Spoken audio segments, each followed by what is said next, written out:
Senator Paul.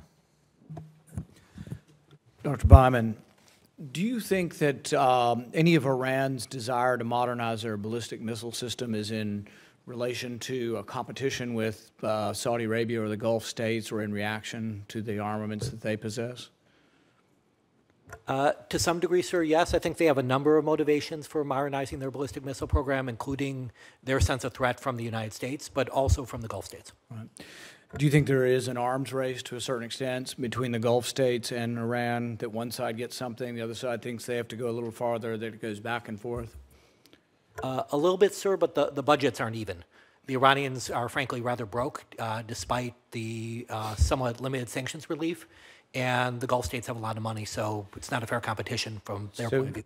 I think that's a good point to make, because I think the perceived danger of Iran is such around here that we think, oh my goodness, Iran is way ahead in the arms battle, and in fact they think they may need to catch up. So if we're interested in the perceptions of the two rivals in the Middle East, the perception of Iran and the actuality is they got a lot less money and they feel the need to catch up. So I guess then that leads to the question of, we have a pending sale of a large amount of weapons to Saudi Arabia. Do you think that encourages or discourages Iran from thinking they need to advance their ballistic missiles? I do think it encourages it, but frankly, sir, they have a lot of other reasons they want to do it, so I don't think the impact is that significant. Right. With regard to the war in Yemen, we not too long ago had an armed raid in there, and our soldiers went into a small village, killed some al-Qaeda operatives, and unfortunately killed their wives and children as well. And don't get me wrong, I don't blame our soldiers. They have a job to do, and they do what they're told to do. I do frankly don't blame the policymakers often, and I think they deserve some rebuke or some discussion over what the policy is. I guess my question is, do we create more terrorists than we kill when we go in and kill a handful of people in a village, in a remote village in Yemen? And to my understanding, I think the oral tradition of those deaths of the people in that village will spread throughout the community and throughout the land, and they'll remember it 100 years from now. Long after, you know, we're gone, there'll still be people remembering that, and they'll still hate the Saudis for it, they'll hate us for it, they'll hate us for supplying the Saudis with the bombs that have been dropped on funeral processions. I just think that when we're thinking about, you know, we're talking about who are we fighting, it's like we're fighting an ideology, and I mean, people just pop up. It's not like ISIS is like calling you on the phone and saying attack, but people are attracted by this ideology, but they're attracted by it because they feel helpless, under assault, and they feel like that we have all the weapons to destroy them anywhere, anytime.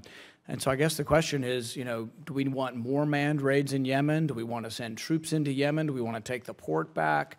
You know, there are people talking about a surge in Yemen. There are people talking about another surge in Afghanistan.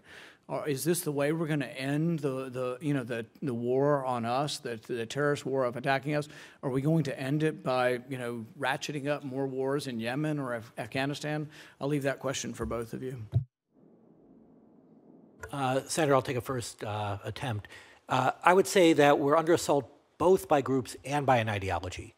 And the groups have to be attacked. And so that may be a drone campaign, that may be allies who arrest them, that may be counterinsurgency, but there does need to be some action against some of these groups on the kinetic side, on the violent side. That doesn't solve the problem, but that is necessary. However, that doesn't mean we have to go against every group in every country everywhere in the world. And I think one difficulty this country has had is actually been drawing limits. We can say the Islamic State is in many, many countries, but it's only active in an anti-American sense in a few of those. And we need to recognize which are priorities. And the big thing, Senator, I would say is we need to improve our ability to help our allies, our programs to train them, to arm them, and improve their capability, because that's the lasting solution. Yeah, but I guess with the al-Qaeda rebels in Yemen, they're actually fighting against the Houthis. So, I mean, they're sort of ostensibly on our side. And are we really making things better? Maybe they'd, you know, be killed in the battle with the Houthis. Maybe they'd decide in allying with the Saudi side that they are more interested in taking back land from the Houthis. And I just think that ultimately that we do that, I think we end up getting more blowback from it than killing a handful of people in a remote village in Yemen. We do have to protect ourselves. We don't want them coming here. We have to stop them if they're plotting to attack us in an organized, sufficient way. But every rebel around the world, every time we kill one, we create 10 more. And so I would have to disagree with you that going into a remote village in Yemen and saying that's the policy you have to decide. Is that a good idea? I guarantee there's another couple hundred people just like that in Yemen. Do you want 10 more raids like that? Do you want to send our Navy SEALs into Yemen? You think that's a good idea? I think that's a terrible idea.